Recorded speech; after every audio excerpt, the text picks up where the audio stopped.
Everybody Hates Rand is a Wheel of Time podcast that will contain spoilers for all 14 books. So if you're anti-spoiler, stop this, read all 14 books, and come back. We'll be here, waiting. Our title is a joke and is meant to be taken as such. Everybody in this context refers to us and our cats. You are free to feel however you want about Rand. He's a fictional character. Please don't DM us. The world is a mess, Dark One stretching out his hand. The dragon's reborn, the fire's been fanned, but everybody hates Rand. Everybody hates Rand. Everybody hates Rand.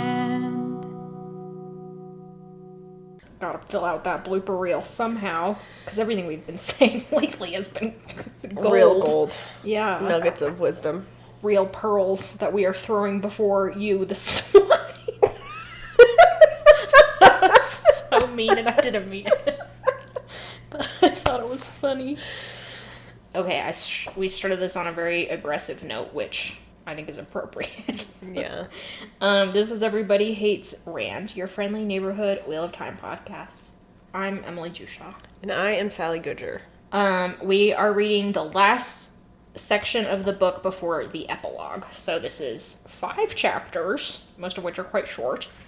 And they're very action-oriented, but they are also very climactic, so there's not a lot to talk about in terms of point A to point B, but sort of between the lines, there is a lot to talk about. So, rampaging through the plot real quick.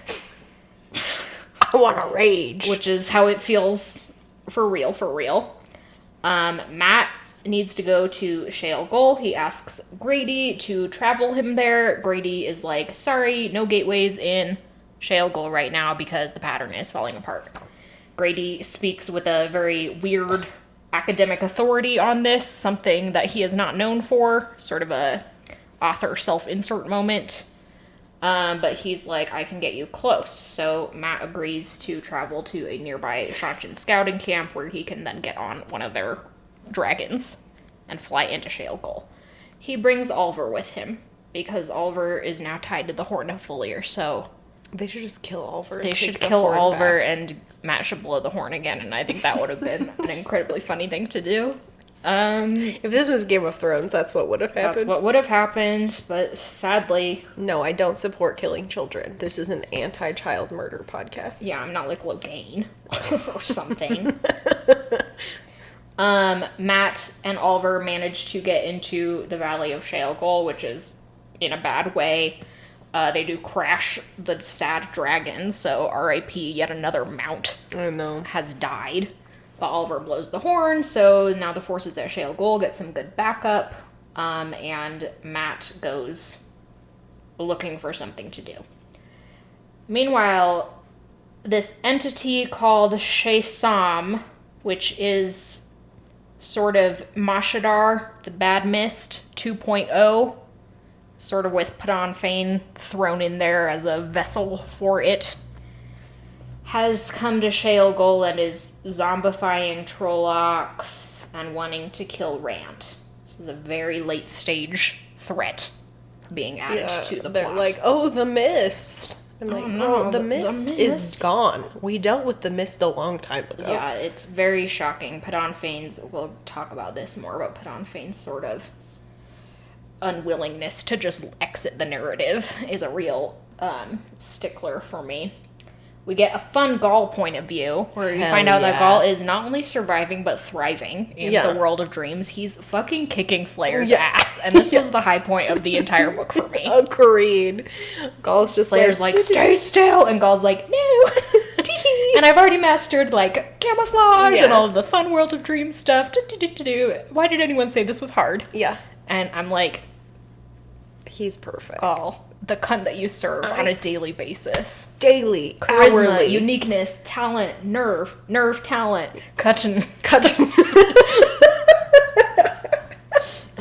And No, it's truly amazing. Gaul is also just, like, hella vibing with all the wolves. He's like, these are my brothers in arms. Yeah, and the wolves are like, and that's our special boy. Yeah. We've adopted him. Yeah, we love him. There's, like, they're so tactical, Gaul and the wolves. Yeah. They're basically a SWAT team. Yeah, they are in phalanx formation. It's iconic. Yeah. Anyway, Gaul does finally, in this climactic moment, get wounded, which is just when Perrin shows up to fight Slayer yet again, and Gaul runs away because he's badly injured. Point of order, I think Gaul should have killed Slayer. I think it would have been way funnier. So funny. Yeah. So funny. Yeah. If Perrin just showed up and Gaul was standing over Slayer's corpse, like, yeah, what about it? And Perrin's like, oh, so I really was not super needed? Yeah, that's crazy. But Perrin goes, like, complete supernova. Perrin is, like, meant to be the meme that's like, aren't you tired of being nice? Yeah. Don't you want to just go apeshit? And, well, you know, it's supposed to be this sort of climactic explosion of power where he's now mastered flipping between the world of dreams and reality, as well as all of his other stuff, and this allows him to finally catch up with Slayer and crush him, literally. Yeah. His skull. Kind of gross. You know, we've talked a lot about, and we'll continue to talk about, how Perrin's character development is extremely redundant at this point. Yeah, Perrin is, like, again, he had his whole aren't you tired of being nice moment when Fail got kidnapped. And yeah, that and it was like dark Perrin. And it was like, yeah, parentheses, bad. Don't you want to just go bad ape shit? Yeah. And it was like, no, I don't actually want to do that because it was bad. Yeah. And we did bad things when that happened. Yeah. Before he beefs it, we do get some more lore from Slayer. He talks about Luke, he talks about how both he and Luke went into the Ale Waste wanting to make something important of themselves. Slayer says, you know, there's a prophecy about Luke, referencing Aleda's long ago prophecy that the royal house of Andor would be important in the last battle, and which ended up being about not Luke, but his sister, who gave birth to Rand, as well as, I guess, Gawain, Galad, and Elaine, who have also been here. Yeah, and Rand himself, technically, you know. And Slayer apparently himself, not Slayer, Esam, that's his name, right? Mm-hmm. He had gone to look for the ability to channel. Granted, I don't remember much about Esam. I remember him being sort of like an evil cousin of Lan or something. Sure, yeah.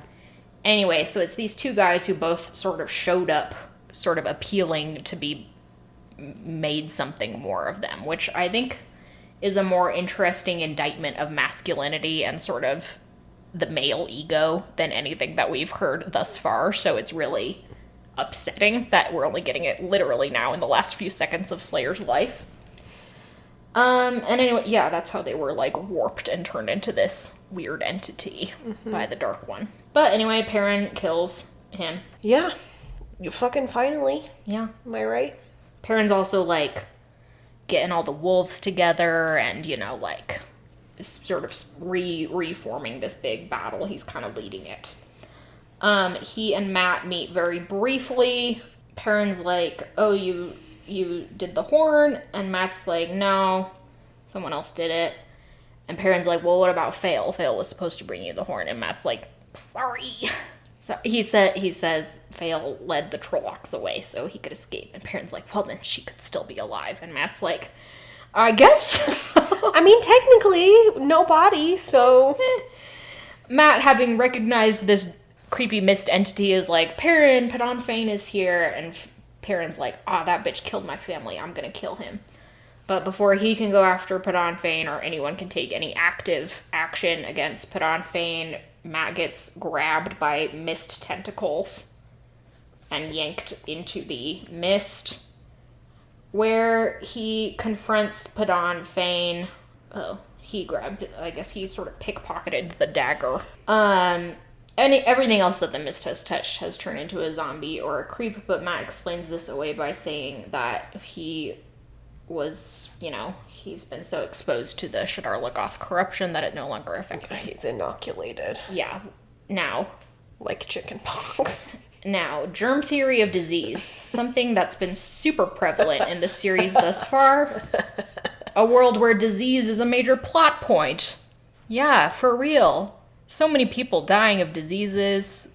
Our healer characters are always worried about diseases. Yeah. Vaccines are a thing. Yeah, Matt is developing vaccines right now. Why Matt knows about the theory of inoculation is something that I will never understand. Yeah, what did he say? Like, there's an old odd thing about diseases or something. There's this odd thing about diseases I once heard. Once you catch a disease and survive, you can't get it again. Not technically true. Yeah, by the way. there's several diseases you can often get again.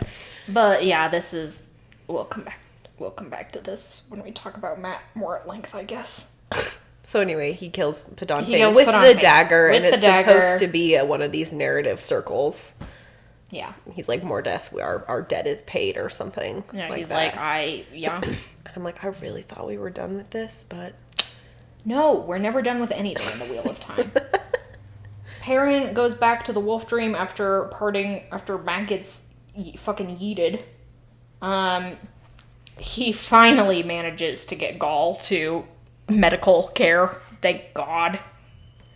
And then he really wants to go and find Fail, but he's like, Rand still needs me, so he goes back to Shale Gaul. Avienda, who's been cornered by Grendel, decides that her only option is to unpick the weave that she's laid to make this gateway. This is a fun callback to book 7, I believe, which is also when we, I think, found out, and we've heard it a couple times since, that the Ale, this is just something they do, is unpick weaves, even though the Aes Sedai are like, absolutely not, that's bad and evil. The Ale are like, fuck you. yeah. When Elaine did it, she made a big explosion. When Avienda does it, it forces the compulsion that Grendel was about to lay on her to rebound, and now Grendel is compelled to treat Avienda like everyone treats her. So kind of like worshipful, weird. Come back to that. She's compulsed. Yeah. Rand exits the liminal space where the Dark One is and goes back to, like, actually dueling Moridin. Moridin tries to kill Alana, but Alana, well, I mean, he does kill Alana, but Alana, because of Nynaeve's pharmaceutical assistance, has regained enough consciousness to release the bond before she perishes. Yeah. So, R.I.P. Alana, you came, Did nothing but cause literally, problems. yeah, just caused problems and then left. And then died. Sort of a net zero impact on the More, plot. yeah, negative than anything, but Yeah. not a whole lot accomplished. But while these kind of distracted, Moridin manages to knock Kalendor out of Rand's hand, except this was actually part of Rand's plot, we find out. Doesn't Moridin stab himself in his own hand? And yeah. then Rand drops Kalendor because they're fucking They're voodoo so dolls of each connected other? that Moridin can stab himself, and then Rand's like, owie, and drops the sword. Kalendor, yeah. So now Moridin has a hand wound, but whatever. Yeah, and it's just like... Okay. Whatever. Moridin grabs Kalendor, and he's like, oh, hell yeah. I didn't know this. It can also amplify the true power, which is something that in our sort of dripping down of information about Kalendor we've learned fairly recently. So he starts using it thus, but now he's, via Kalendor, tied to Nynaeve and Moiraine, who managed to take it over and control him, but then pass the sort of circle to Rand. One fun thing I would like to note is that, like lightsabers, Kalendor is color-coded based on whether or not Yeah, that is fun. someone Whether evil, it's evil or good. is using it or something. So as soon as Moridin uses the true It's a power... violent crimson. Yeah. It's fucking Darth Maul. Yeah. It would be sweet if he started... It had two sides.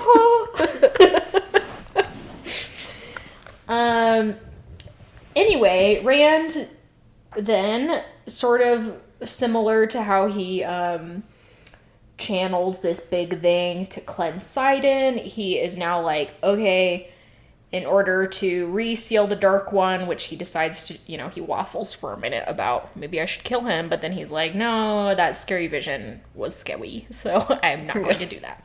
I will just reseal him in his prison, and I will do that by creating a weave of Sidon and Sidar that is encased in Moridin's true power, so it's like manages, so the Dark One's essence doesn't touch anything good and recreate the, taint.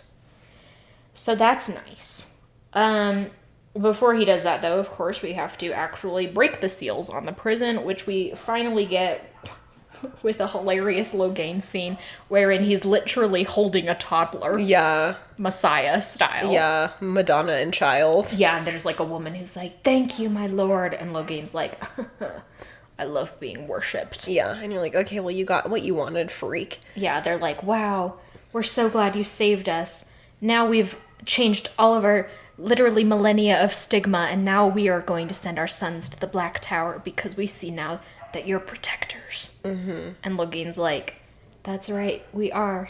And Narishma in the background is like, I would wait like 20 years to maybe clear out the cult activity that was going on in there, but...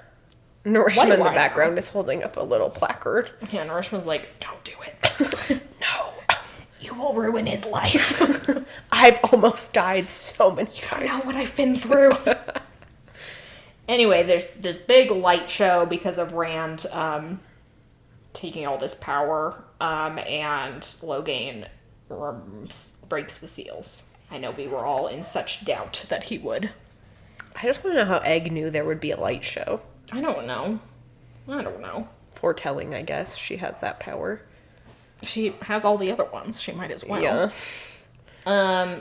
The big light is seen by multiple characters. Most of course, Rand's love interests primarily, and then Logain, which is funny because it implies that Logain is also one of his love interests. I guess Tom is also there. Also one of Rand's love interests. So funny. While Rand is in the middle of doing this, we flash back to Perrin in Teleron Riyadh. He goes to the cave and encounters Lanfear, who's like, oh hey, glad to see ya, come on in. And he's like, yep, doop-doop-doop-doop-doo. This is a confusing, there's a lot going on here. Lanfear lays a compulsion on Perrin that because we're in Perrin's point of view, he doesn't notice. Perrin's not a channeler, so he doesn't, see the weaves being.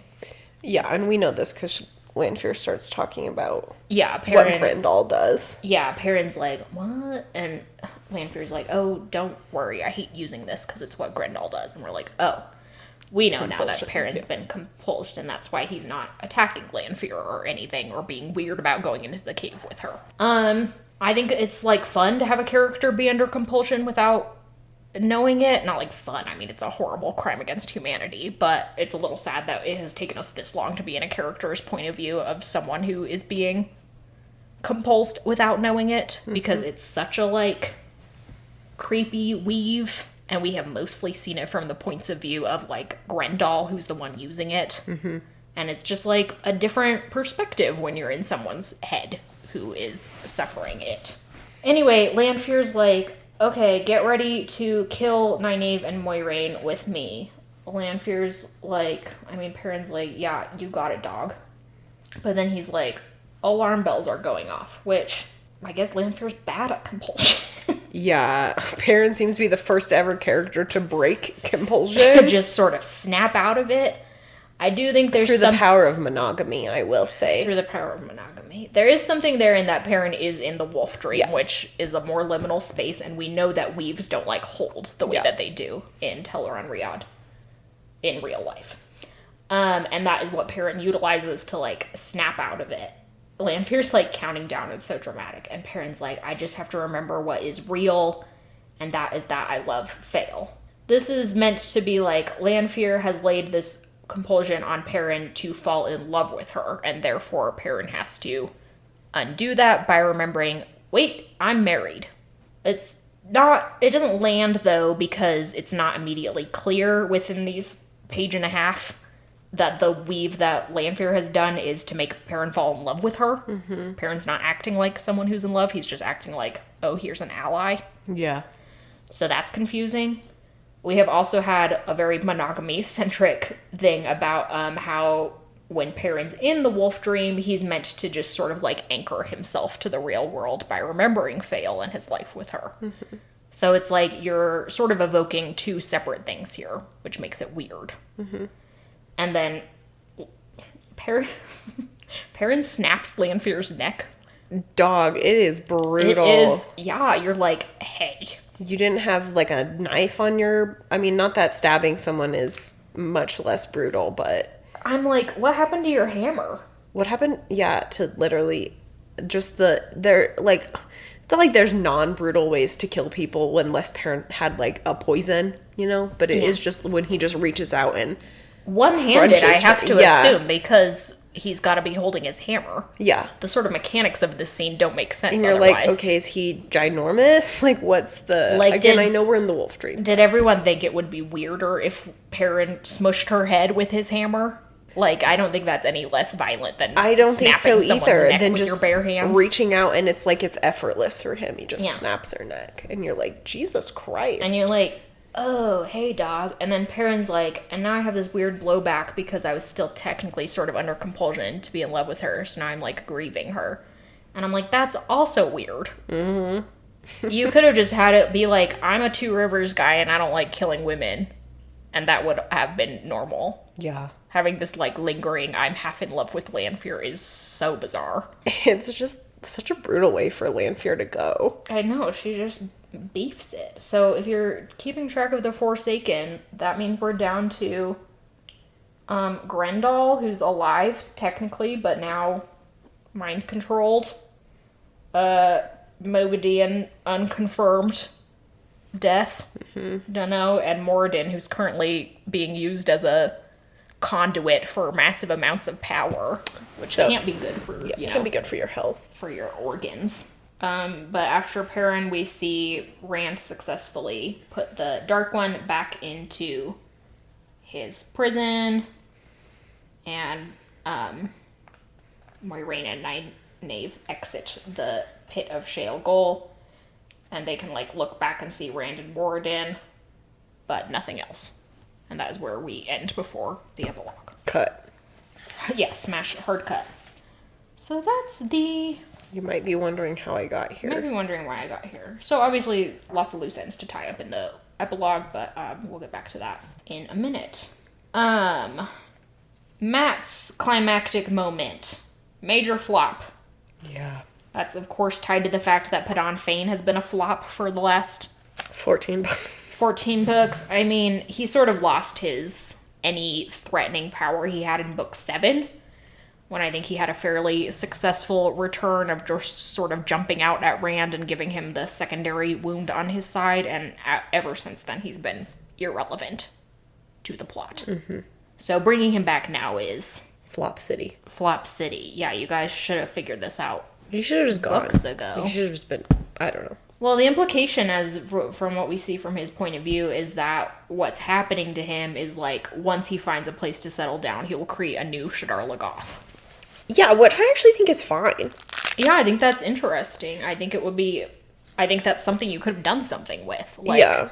Make a new sort of cursed city somewhere. We could have done that with a lot of locations. Yeah, there's a lot of locations that have been pretty decimated throughout this plot. It also points to one of the more interesting parts of the earlier series, which is that, like, the Dark One is not the only evil... antagonistic force. Entity. Like, Shadar Logoth has never, and More Death has never been necessarily a dark friend and necessarily on the Dark One's side, but kind of just its own little thing. And that would have been interesting. Just be like, that's what happened to... somewhere in, I don't know, wherever Tuarald is and all those cities are getting fucked up, you know? Fucking Malden. Yeah. If he just rolls in and is like, goodbye. Yeah, this is just like, we could have made a new cursed location, and that would have been fine, and, like, we did not need to tie up literally every loose end. Mm-hmm. I know that's how it feels because the author's dead, but honestly, leaving some things a little bit open is, I think, a more successful way to end a book series if you're doing it with intention than trying frantically to give the readers answers to everything. And that's another thing that we're stumbling into, having characters over-explain things with logic or phrasing that they wouldn't have access to as real characters. Not just Matt citing the inoculation theory, which is borderline insane, Yeah. but Grady giving this, like, academic answer about why they can't channel to Shale Goal. He's like, the pattern is warped. The valley isn't one location any longer, but many, and a gateway can't pinpoint it.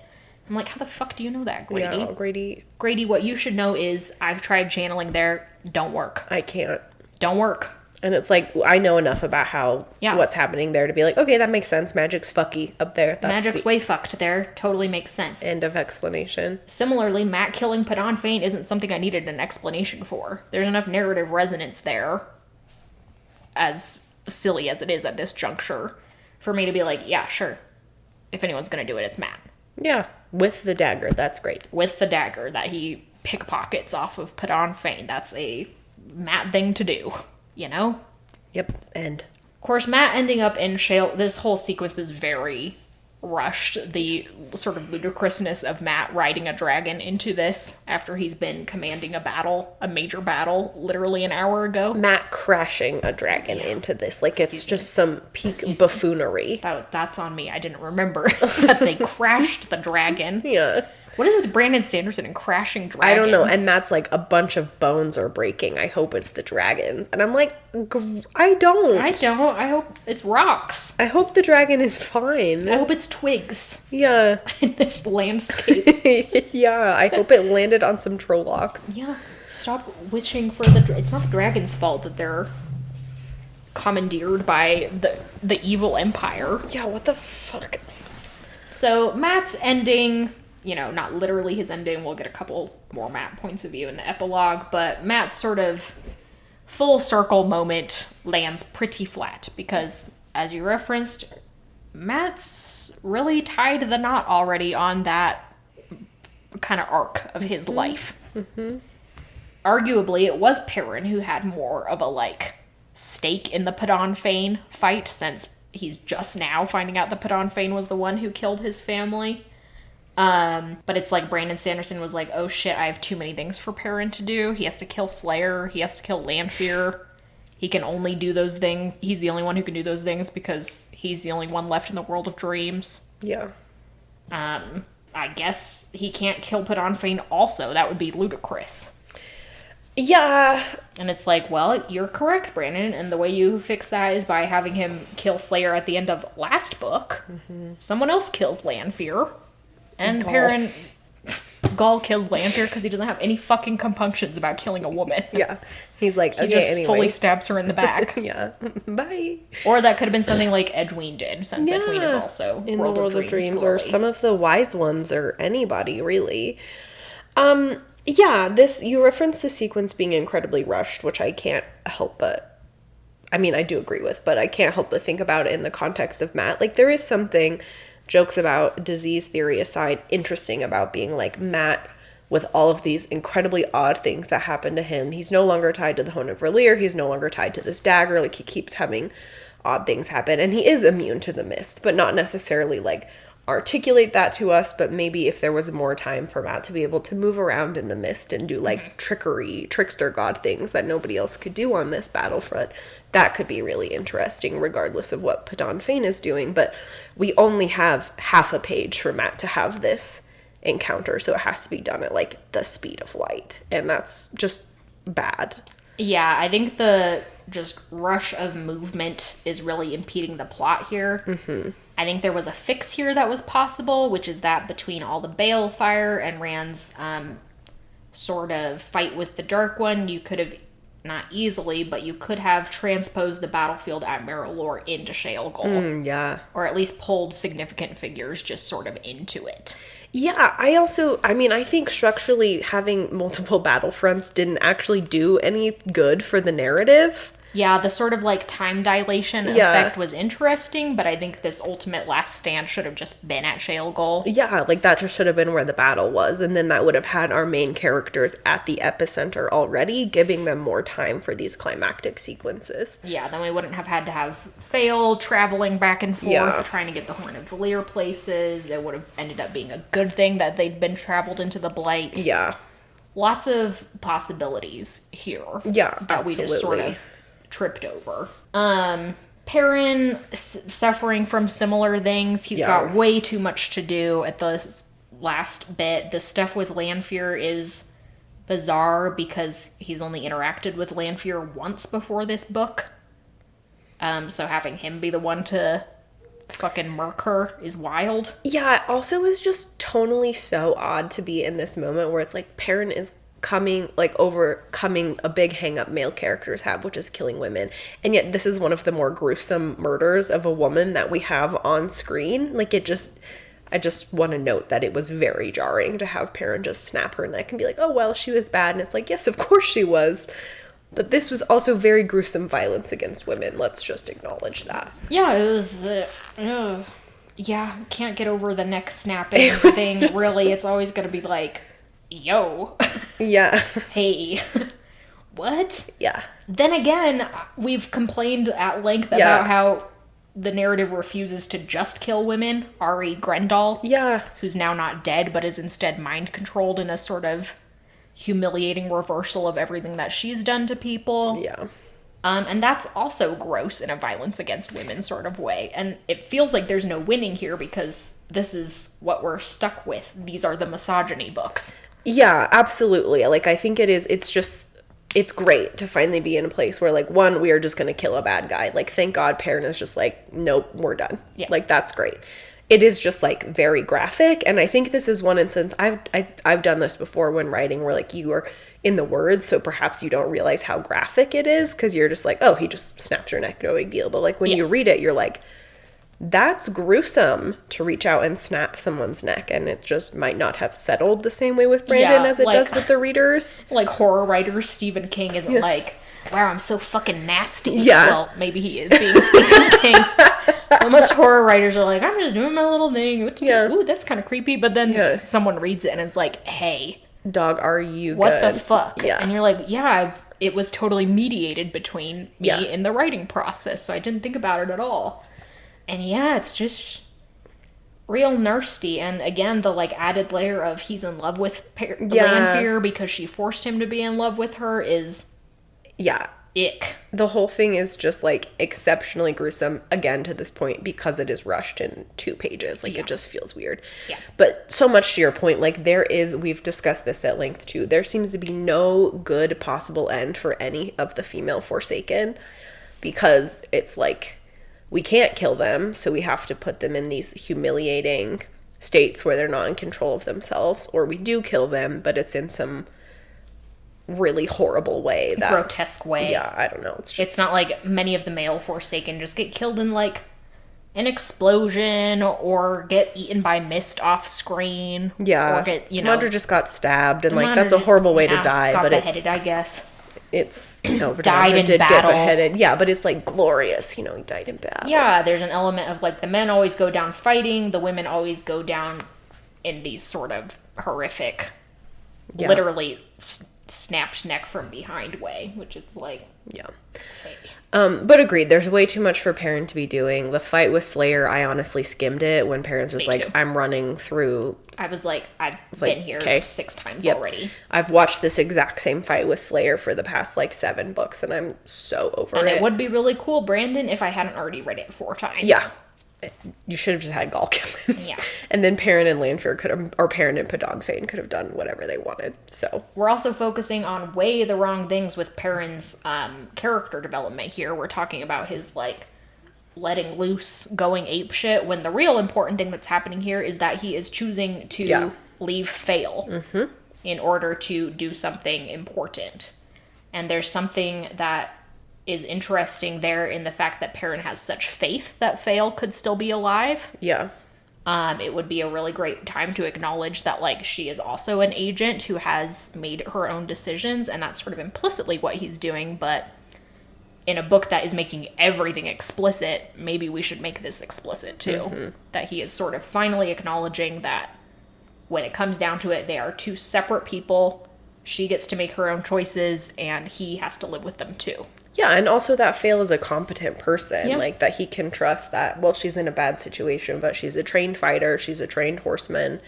Like, I can trust that Fail's doing... Like, if anyone could get out of a situation like this, I hope it would be my wife. And if she didn't, then it's because she did everything she could. Yeah. And it was too much. And it was her choice in the end, like you said. So, like, I'm gonna go do my thing, and then I'll try to connect with her, assuming we all make it out in the end. But it's no. Instead, he's just like, well, if I don't help Perrin, there will be no Fail either way. And it's like, I mean, if I don't help Rand, and you're like, okay, well. Yeah, I need you to galaxy brain this a little bit. And then we've got, Rand and Moridin having this sort of insane last confrontation where, it's not, like, surprising. It's meant to be sort of a reveal to the readers that Rand has this plan in place to exploit Kalandor's loopholes in order to entrap Moridin. It's not all that surprising, I guess. It's not, like, surprising. You read it and you're like, oh, yeah, what is more, true to this type of confrontation than, like, we're talking about two sides of the same coin as what's happening with Rand and Moridin. Like, you do some sort of reversal. But it also, to me, was just, like, this was something I, as the reader, could have been let in on and be like, oh, how are we going to get Moridin to... I don't know. I just feel like everything I know about Kalandor I've learned after the fact, and I'm getting a little tired of that. Yeah. I think we needed to have this plan laid out for us, and then the crucial thing is sort of like, how do we get Moridin to pick up Kalandor? Yeah, like, I don't know. Maybe I'm being too finicky about this, but when they're like, oh, turns out Kalandor can channel the true power too, and I'm like, maybe this has been revealed to me, but I feel like it hasn't, and now all of a sudden...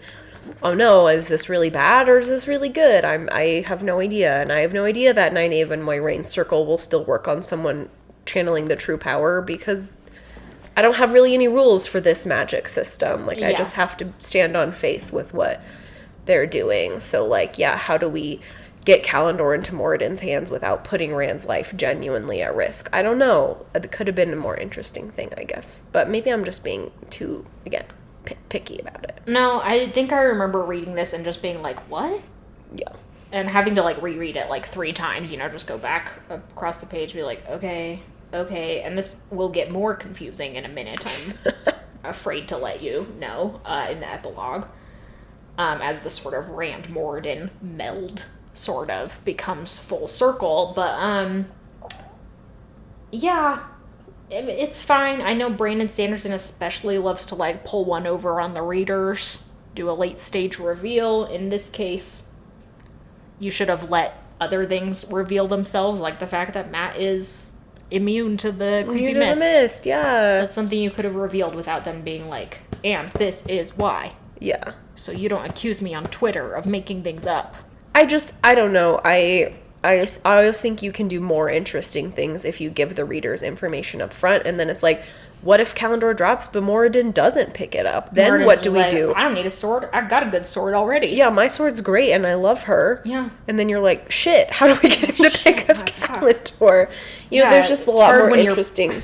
Hard when your climax centers on a MacGuffin. Yeah. And the idea is to give the MacGuffin to someone else. Yeah. And you're just like, okay. And I just, like, Min has been researching this thing for so long that it's just kind of like... yeah. Okay. Another flop. We also end on this confusing bit where Rand is like...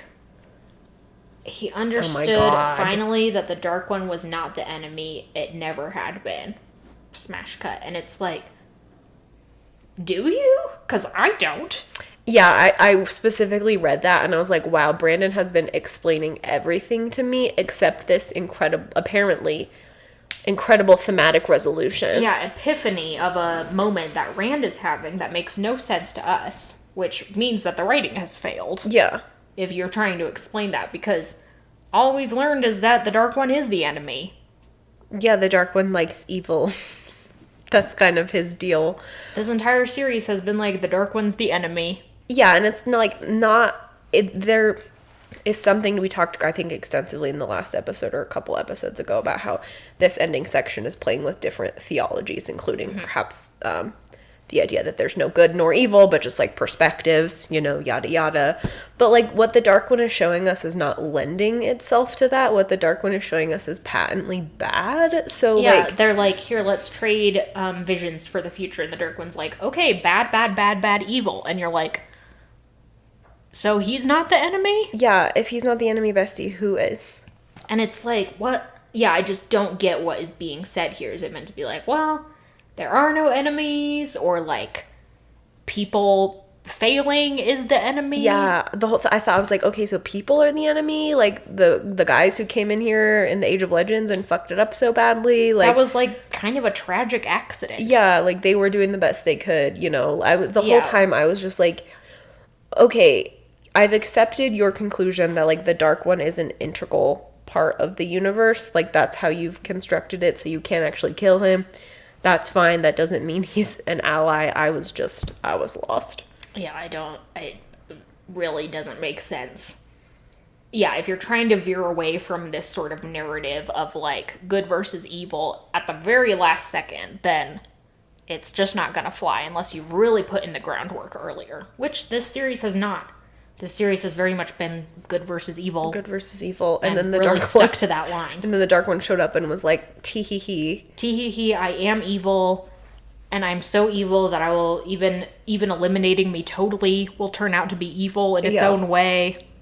You just can't win. Blah, blah, blah, blah, blah. Is Rand supposed to be like, I'm my own enemy, thinking that I was powerful enough to kill a force of the universe? Yeah, is hubris the enemy? Is the enemy that people aren't unified enough and they aren't doing teamwork, and so I don't know. Is the enemy, maybe the real friend is the enemy we made along the way. Maybe the real enemy is the friends we made along the way. It's ridiculous. It's so silly. Makes no sense. Okay, and again, it's like, whatever, emo. Yeah, bitch, okay. Idiot, I'm done with you. Well, so I don't know what to do about that. I don't know about that. Yeah, so large notes, structurally way too rushed. We spent way too much time on the fields of Marilor and not nearly enough time at Shale Goal. Mm-hmm.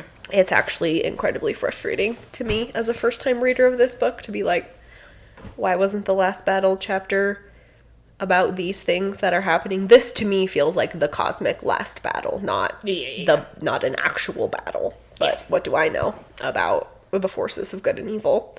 Yeah, there were things here. We have just in the last 45 minutes come up with some structural fixes for them that were possible. Some of it wouldn't be possible just because that's the series we're stuck with. Yeah. Ari, all the misogyny in the late game. Alana beefing it totally. Oh, I know. Meaninglessly. Grendal's demise. Lanfear's demise. Of course, the fact that Nynaeve and Moiraine weren't really active participants in this. We're sort of led to believe that, like, Nynaeve did something important in that she managed to get Alana back to consciousness. Mm-hmm. And it's like, that's great. Does feel minuscule compared to everything else that's going on. And ultimately, the fact that it's Nynaeve and Moiraine here is meaningless. It could have been any two channeling women. You know, the fact that it's them isn't super important. Yeah, it almost feels like these are two of our most powerful channelers. Why did we put them in this cave when there was... Yeah, their role in this is to take control, immediately pass the control to Rand. Yeah. To be bossed around by him, essentially. Like, the idea that he's bringing Moiraine and Nynaeve leads you to believe, okay, Rand is going to sort of put his trust in these women, which is a big step for him. Yeah. Very cool. And then that's not what he does, or at least he puts his trust in them enough to follow his orders. Mm-hmm. Which is what he's been trying to do for this entire series, is order Moiraine and Nynaeve around. Yeah, it's not like we actually had to do what... To me, I thought the whole twist with Calendar was that he had to have two women with him, and that they would control his power. Mm-hmm. Apparently that they would be the ones sealing the Dark One. Yeah, and you're like, fucking sweet ass. We love this. This is a big moment for Rand. Reversal coming around on the whole... loose the Rin. Yeah. Just utilizing manpower. Yeah, we gotta have the ladies. But they just didn't Nah. really do anything. And so it sucks to be like, Nynaeve is like truly our most powerful female channeler. And she One of was our most nerfed in powerful this channelers cave. at all. Yeah. She should have been out there with Egg, like, Kicking ass. kicking Demandred's ass. That's Yeah. another person who could have killed Demandred. Killing Lanfear. Killing Lanfear. Just taking the Forsaken out one If by one. Nynaeve had snapped Lanfear's neck, I would have been like, all right. Yeah, it's different when a woman does it. I support women's rights. And women's wrongs. And I support Nynaeve's right to kill the Forsaken, no matter which one. So, very odd. Some very odd choices to have such a big, actual, like, pitched battle centerpiece that ultimately accomplished nothing. And then have, this is only 30 pages. It's, in fact, almost exactly 30 pages of our kind of big character arc wrap-ups. It's just so odd. Yeah, again, we spent tons of time in the last battle proper with Gawain, Galad, Lan, Logain. People Logain. who were highly irrelevant. Demandred himself, Yeah. Shendla. The beautiful Shenla. We've said this a million times before, but it bears repeating one last time. The structure of this series should have been diamond-shaped. Yeah. We should have been narrowing down in this last book to the intrinsic point, to the most important points of view, which were our Emmons Fielders and, you know, a few others. Yeah, and Moiraine. Moiraine, Fail, Elaine, maybe. Yeah. That's about it. So trying to keep this pyramid shape wasn't working. Absolutely. And it ultimately was a huge detriment to the last book. But we've got the epilogue left to talk about. And boy, some fucky things will happen there. Anyway, thanks everyone for listening, I guess. Thanks to Glenna McKenzie for our theme song. Thanks to our patrons on Patreon and our followers on social media. Yeah, guys, we can finally wrap up Gaul Watch. That's Gaul been Watch. a really He important is part of the last battle. He is in the hands of Yeah. healers. Healers. Yeah. He's safe. He's safe. Everyone can calm down. Yeah. Oh, I know we were all stressed.